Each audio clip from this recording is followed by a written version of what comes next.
आजच्या या आधुनिक काळात तंत्रज्ञानाच्या अनेक गोष्टी समोर येत आहेत. आपण कधी विचार न केलेली गोष्ट सुद्धा बाजारात येते आणि अगदी काही दिवसातच सामान्य होते. त्यात तंत्रज्ञानाच्या युगात चीन हे देश नेहमीच अग्रेसर राहिलेला आहे.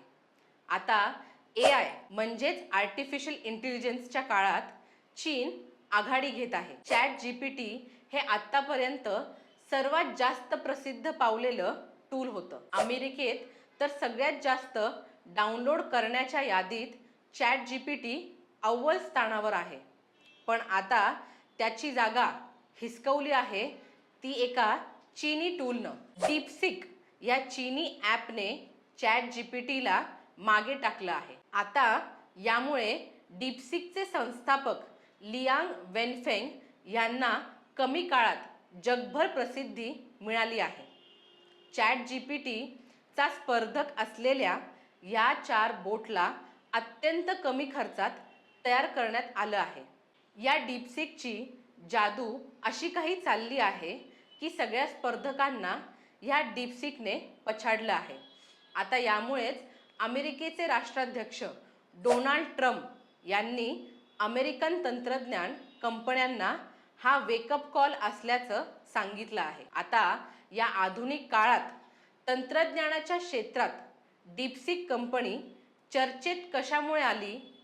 या कंपनीचे संस्थापक लियांग वेनफेंग कोण आहेत? या सगळ्या गोष्टी समजून सांगणारा हा व्हिडिओ. नमस्कार, मी अनुष्का आणि तुम्ही पाहताय दैनिक राज्य लोकतंत्र. लियांग वेनफेंग यांचा जन्म चीनच्या ग्वांगडोन ठिकाणी 1985 साली जन्म झाला आहे. त्यांनी जेजियांग विद्यापीठातून इलेक्ट्रॉनिक माहिती अभियांत्रिक आणि संगणक शास्त्रात पदवी घेतली आहे. आता लियांग वेनफेंग हे अतिशय कमी मुलाखती आणि माध्यमांशी फारकत घेणारे व्यक्ती आहेत. त्यामुळे त्यांच्यापेक्षा त्यांच्या कंपनीची आणि त्यांच्या कामाची माहिती जास्त उपलब्ध आहे. चीनचे सर्वात जास्त शक्तिशाली असणारे दुसरे नेते ली कियांग यांच्यासोबत एक जाहीर बैठक घेण्यात आली होती. या बैठकीत कृत्रिम आणि बुद्धिमत्ता क्षेत्रासाठी फक्त लियांग यांची निवड करण्यात आली होती. ही निवड झाल्यानंतर लियांग यांना जागतिक पातळीवर महत्त्वाच्या असणाऱ्या तंत्रज्ञान क्षेत्रात मूलभूत शाखांमध्ये संशोधन करण्याची आणि नवनवीन उत्पादने तयार करण्याच्या सूचना दिल्या होत्या. आता लियान हे चीनमधील हाय फ्लायर या फंडचे मुख्य अधिकारी देखील आहेत. आता येऊ या मुद्द्यावर म्हणजेच डीपसीकवर. 2023 मध्ये लियांग यांनी डीपसीक बनवलं. डीपसीकच्या माध्यमातून त्यांना माणसासारखा विचार करू शकणाऱ्या कृत्रिम बुद्धिमत्तेला विकसित करायचं आहे. डीपसीकच्या संशोधनात स्वतः सहभागी असलेल्या लियांग यांनी सांगितलं की त्यांनी हेज फंडच्या ट्रेडिंगमधून कमवलेल्या संपत्तीचा वापर करून जगभरातील कृत्रिम बुद्धिमत्ता क्षेत्रातील तज्ज्ञांना सोबत घेतलं. या कंपनीत अमेरिकन संस्थांमधील तज्ज्ञांऐवजी पेकिंग, सियुंगा आणि बेहांग विद्यापीठांमधील उच्च दर्जाच्या चीनी विद्यापीठातून शिकलेल्या PhD धारकांचा समावेश आहे. डीपसीकच्या डेव्हलपर्सचे म्हणणे आहे की चॅटबॉट ChatGPT सारख्या प्रस्थापित स्पर्धकांपेक्षा खूप किमतीत तयार करण्यात आला आहे. AI अभियंत्यांना सगळ्यात जास्त पगार देणाऱ्या कंपन्यांमध्ये डीपसीकचा समावेश होतो. टिकटॉकची मालकी असणाऱ्या बाईट डान्स या कंपनीमध्ये देखील या अभियंत्यांना मोठा पगार दिले जातात. चीनच्या हांझू आणि बीजिंगमध्ये डीपसीकचे कर्मचारी काम करतात. मागच्या वर्षी देशांतर्गत माध्यमांना दिलेल्या मुलाखतीत लियांग म्हणाले होते, त्यांच्या टीममध्ये परदेशातून परत आलेले लोक नाहीत, ते सगळे चीनचेच रहिवासी आहेत. आपल्याला आपल्या देशात दर्जेदार लोक विकसित करावे लागतील.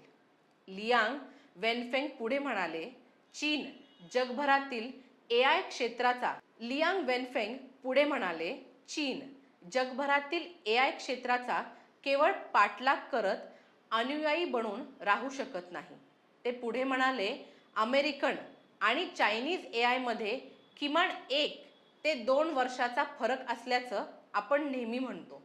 पण या दोन्ही देशांमध्ये खरा फरक हाच आहे की एक देश स्वतः तंत्रज्ञान विकसित करतो आणि दुसरा देश त्याची नक्कल करतो. जर यामध्ये बदल झाला नाही तर चीन नेहमीच एक अनुयायी म्हणजेच फॉलोअर राहील, असंही यावेळी ते म्हणाले. डीपसीकने सिलिकॉन व्हॅलीतील अनेकांना धक्का देण्यावर लियांग म्हणाले, एखाद्या चीनी कंपनीने इनोव्हेटर बनणं सिलिकॉन व्हॅलीतल्या अनेकांना रुचलेलं नाही. इतर चीनी कंपन्यांसारखी नक्कल न करता स्वतःच काहीतरी विकसित केल्याने त्यांना आश्चर्याचा धक्का बसला आहे. डीपसीक म्हणतं की त्यांचं R1 हे मॉडेल सध्या उपलब्ध असलेल्या तंत्रज्ञानाचा वापर करून बनवलेलं आहे. एक ओपन सोर्स सॉफ्टवेअरचा वापर करून हे विकसित केलेलं असल्याने कोणीही त्याचा वापर विनामूल्य करू शकतं आणि ते शेअर देखील करू शकतं. पण वायर्ड या नियतकालिकाने असा दावा केला आहे की डीपसीकचे संस्थापक लियांग वेनफेंग यांच्या हाय फ्लायर या हेज फंडातून AI साठी अत्यंत महत्त्वाचा असणारा GPU graphics processing unit chips एकत्र केल्या जात होत्या.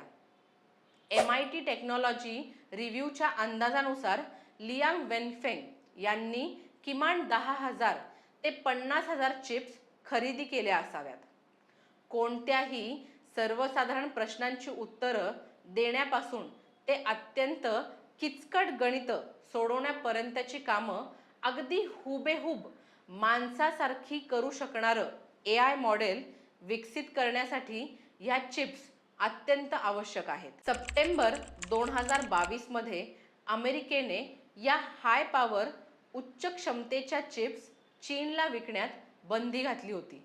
चीनी माध्यमांना दिलेल्या मुलाखतींमध्ये लियांग यांनी अमेरिकेने घातलेली ही बंदी सगळ्यात मोठं आव्हान होतं असं देखील म्हटलं आहे. पाश्चिमात्य देशांमधील आघाडीच्या AI मॉडेल्समध्ये किमान 16,000 विशेष चिप्स वापरल्या जातात.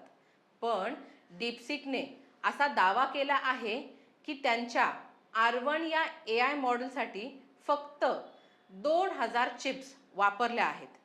तसेच कमी दर्जाच्या हजारो चिप्सचा वापर यामध्ये करण्यात आलेला आहे. त्यामुळे हे मॉडेल खूप स्वस्त आहे.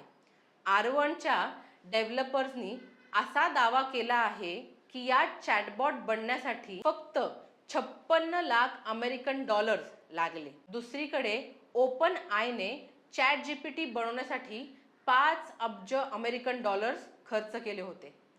इलॉन मस्क आणि इतर काही व्यक्तींनी डीपसीकच्या या दाव्याबाबत प्रश्न उपस्थित केले आहेत. चीनवर लादलेल्या निर्बंधांचा विचार करता कोणतीही कंपनी अशा पद्धतीने नेमक्या किती चिप्सचा वापर केला जाऊ शकतो हे सांगत नाही, असा दावा त्यांनी केला आहे. वॉशिंग्टनच्या निर्बंधांमुळे नवीन आव्हान आणि संधी निर्माण झाल्याचं चीनचं तंत्रज्ञान क्षेत्रातील तज्ज्ञांना वाटतं. आता डीपसीक कितीही टेक्नॉलॉजी प्रगत असलेलं टूल असलं तरी देखील आपल्या भारतीयांना त्याचा काहीच फायदा होणार नाही. याचं कारण तुम्हाला माहीत असेल की आपल्या देशात चीनी गोष्टी बॅन आहेत. आता तुम्हाला ही माहिती कशी वाटली आम्हाला कमेंट करून नक्की कळवा. आणि जर राज्य लोकतंत्र चॅनलवर नवीन असाल तर चॅनलला सबस्क्राईब करायला विसरू नका. धन्यवाद. दैनिक राज्य लोकतंत्र.